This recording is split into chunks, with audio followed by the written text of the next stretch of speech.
Hi guys, how you doing? My name is Sebastian from Tech Century, and OnePlus claims to have come back to its roots with the OnePlus Nord. So I thought, what's better than a side-by-side unboxing with the OnePlus One? So here we have both phones. The price for the OnePlus One in 2014 was actually $299 for the 16GB version and $349 for 64GB.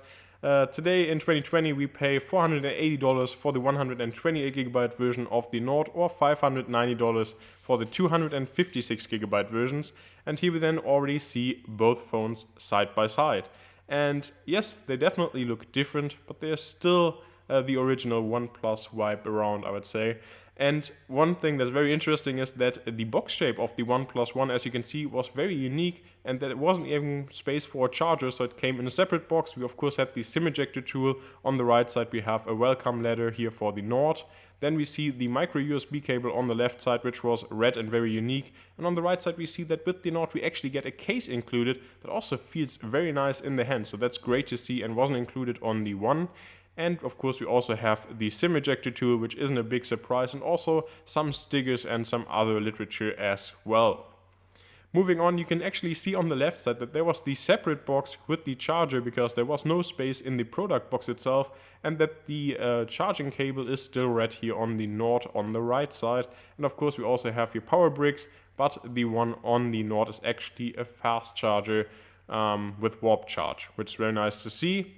And moving aside all of these boxes here, we now then get to the smartphones themselves. And yes, they definitely look different, but still the original OnePlus vibe is still around, at least for me. Here on the back we then also see the biggest difference because we had the iconic sandstone finish on the One, while we now on the Nord have a regular glass back. And of course, big difference in terms of camera. The One only had a single 30MP camera, while we now have a 48MP main camera, 8MP ultra wide, 5MP depth sensor and 2MP macro cam on the Nord. Of course also both have the OnePlus logo and an LED flash. Moving on to the right side we have the power switch, but only the Nord has the iconic notifications mute rocker, which was introduced in the OnePlus 2 and wasn't present on the One. Then on the bottom we have the speaker as well as micro USB or USB Type-C. No stereo speakers unfortunately on the Nord.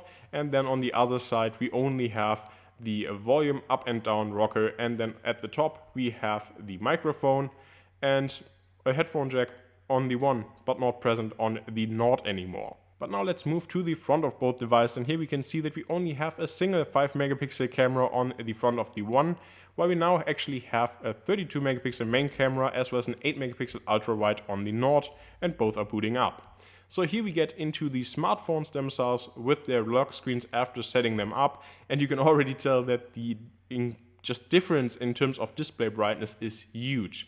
Yes, the OnePlus One already had a 1080p display as well, which was great for the time, but the brightness just wasn't there. And here actually, when I was recording this, the screen brightness on the Nord was at like 30%. But now let's actually take a look at the specs of both devices side by side. So on the OnePlus One we had a 5.5-inch IPS display with 60Hz, a Snapdragon 801 processor, 3GB of RAM, 16 or 64GB of storage, and the main competitors were smartphones such as the Galaxy S5 or HTC One M8. While the OnePlus Nord features a 6.44-inch AMOLED display with 90Hz refresh rate, Snapdragon 765G processor, and either 6GB of RAM with 64GB of storage, 8GB of RAM with 128GB, or 12GB with 256GB of storage. And main competitors these days are the new iPhone SE or devices such as the Mi 10 Lite from Xiaomi, which also features the same processor. So yeah, we can see a lot of difference here in terms of specs, but 6 years passed by, so that's basically to expect. And it's just crazy to see how small the bezels have gotten here in 2020 when we compare it to a device that was released in 2014. And I have to say, the first impression of the OnePlus Nord is very positive, and I just really enjoyed the throwback to the OnePlus One because I was so excited to be finally able to get it with an invite.